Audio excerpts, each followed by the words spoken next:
Assalamu alaikum wa rahmatullahi wa barakatuh. Bismillahir Rahmanir Rahim. There is a great opportunity to strengthen the unity amongst Muslims in Africa, noting that more than half the continent practice Islam, and the Ubuntu in Africa resonates with the concept of Jama'ah. One is not the son or daughter of a mother or a father, but you are also the child of the village or community. The concept of Ubuntu is one of the first steps to bring about a new Muslim civilization. A united Church of Africa is key to a united Ummah, and this unity conference must throw its weight behind a United States of Africa. This unity conference must assist the African child, most whom are Muslims, by helping their families get out of poverty by funding sustainable manufacturing enterprises. Villages grow and harvest, for example, peanuts. They roast the peanuts and sell the packets in the streets. There must be funders in this conference that will assist these villages, the poorest of the poor, to grind and melt the roasted peanuts to produce peanut butter. Funding such products will remove poverty from hundreds of villages in South Africa, Africa, and the world. This is just one example of how sustainable development can promote trade amongst Muslims and foster unity. This conference must send a strong message to the West and the world that the Muslim Ummah is very sincere to position Muslims wherever they are as very peaceful communities. In South Africa, as a member of parliament of the first political party that won a seat on a Muslim ticket after 350 years of Islam in South Africa, in debates I position as a member of parliament the Muslim community as the most peaceful community in South Africa. I do that as a focus team member of the South African Parliament to the Pan-African Parliament, and I do that as a contributor to the Tax Justice Network of Africa. Over 50 countries in Africa has obtained Uhuru, that is independence, but this is only the first step to freedom. Illicit financial flows from every country in Africa, including South Africa, to former colonial masters and foreign conglomerates and multinational companies amounts to a staggering 53% of GDP. This is haram. This is haram. This is like stolen money, and France is one of the main beneficiaries. This conference to promote unity must throw their weight behind programs to stop this illicit flow, to make the only Muslim continent in the world a prosperous continent, insha'Allah. There were many examples when the Prophet Nabi Muhammad sallallahu alayhi wasallam declared a moratorium on conflict and war.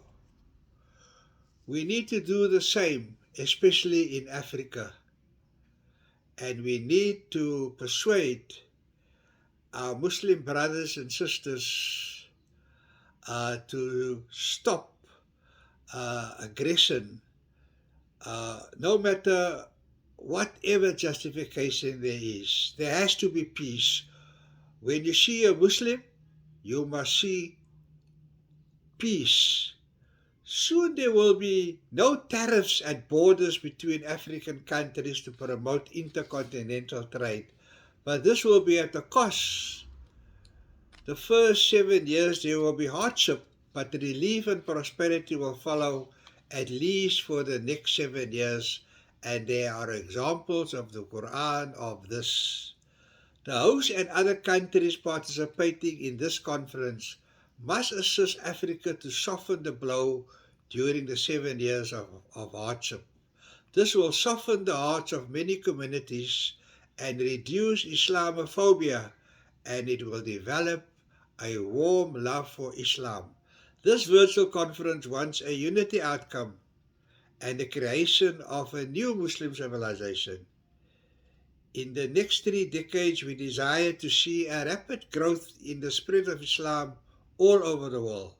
A key contributor will have to be a reapproachment in countries where Muslim freedom and resistance fighters are fighting for liberation and good causes, sometimes for decades. There must be a fine line between these struggles and terrorism as defined by the West, and sometimes clandestinely instigated by America and its war on terrorism and its allies. In the run-up to the second half of the next millennium, after 2050, there needs to be emergence of a strong new Muslim civilization, and this can only be achieved if the world perceives the Muslim world to be the most peaceful civilization on earth. During this conference, we look forward to hearing support for this position for us in South Africa, working very hard for the United States of Africa. It is the African continent's turn to be the leader of the Muslim world and to replace the United States of America. This is Africa's birthright, being the cradle of mankind.